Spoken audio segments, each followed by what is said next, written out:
ارض مقدسہ سے مراد کیا ہے؟ علاقہ پورا شام، فلسطین، اس لیے کہ اس میں انبیاء تشریف لائے، اس لیے کہ اس زمین میں انبیاء کے مزارات موجود ہیں۔ اللہ والے زمین پر ہوں تبھی برکتیں برستی ہیں، زمین میں ہوں تبھی رحمتیں برستی ہیں۔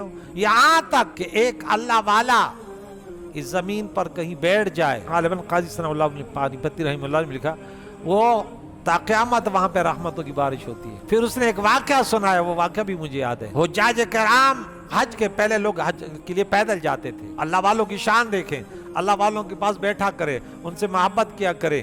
ہاں، ہر کے خواہد ہم نشینی با خدا، او نشین در حضور اولیاء۔ ارے ان کے سرزمین کی طرف، ارے مدینہ منورہ کیوں پیارا ہے؟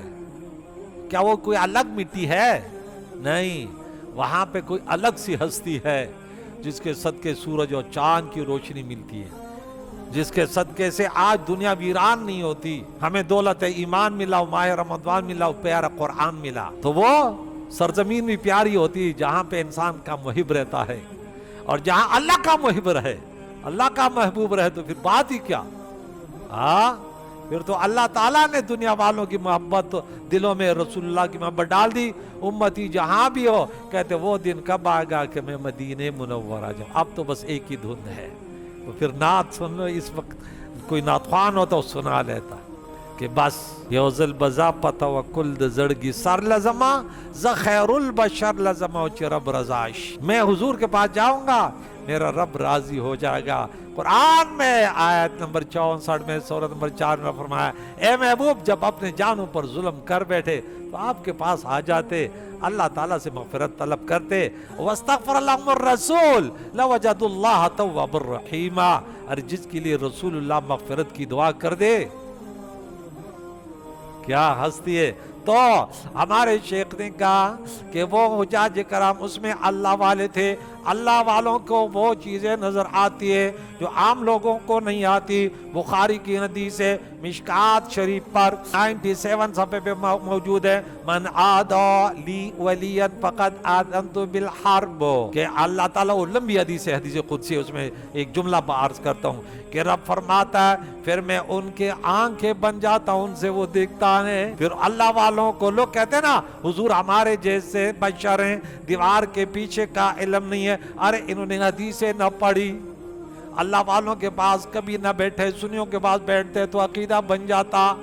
اللہ جس کو چاہے قوت عطا کرے، اللہ فرماتا ہے پھر قوت، وہ کیسے آنکھیں ہوتی ہیں؟ پھر وہ منبر رسول پر مسجد نبوی میں تشریف فرما ہو، اور پھر نانہن میں وہاں پہ کہہ دے، اے ساریہ، پیچھے سے دشمن آ رہا ہے، سامنے تو لوگوں کو خطبہ دے رہا ہے عمر فاروق رضی اللہ تعالیٰ عنہ، اور نگاہیں ہزاروں کلومیٹر دور، اور وہاں پہ آواز بھی دے رہے کہ پیچھے سے دشمن آ رہا ہے۔ کیا بات کر رہے ہیں؟ اللہ والوں کی شان ہے۔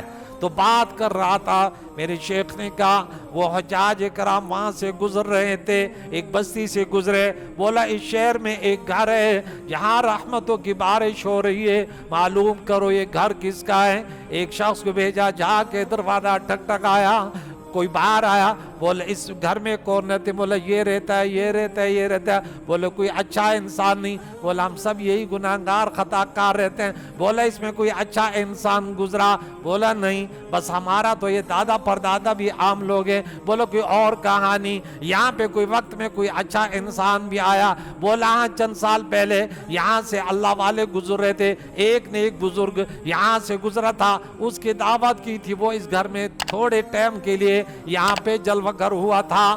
ارے بولا وہ اسی کی وجہ سے آج بھی اس گھر پہ رحمتوں کی بارش ہو رہی ہے۔ آپ لوگ نیک ہو جائیں، شہر بھی امن والا ہو جائے گا، اور بستیاں بھی امن والے ہو جائیں گی۔ میرے نبی نے فرمایا جو صلہ رحمی کرتے ہیں، جو نیکوکار ہوتے ہیں، ان کی وجہ سے آبادیاں بھی بڑھتی ہیں، اولادوں میں بھی برکت ہیں، عمریں دراز ہوتی ہیں، اور گناہوں سے یہ سب چیزیں الٹ ہو جاتی ہیں۔ اللہ گناہوں سے بچنے کی توفیق عطا فرمائے۔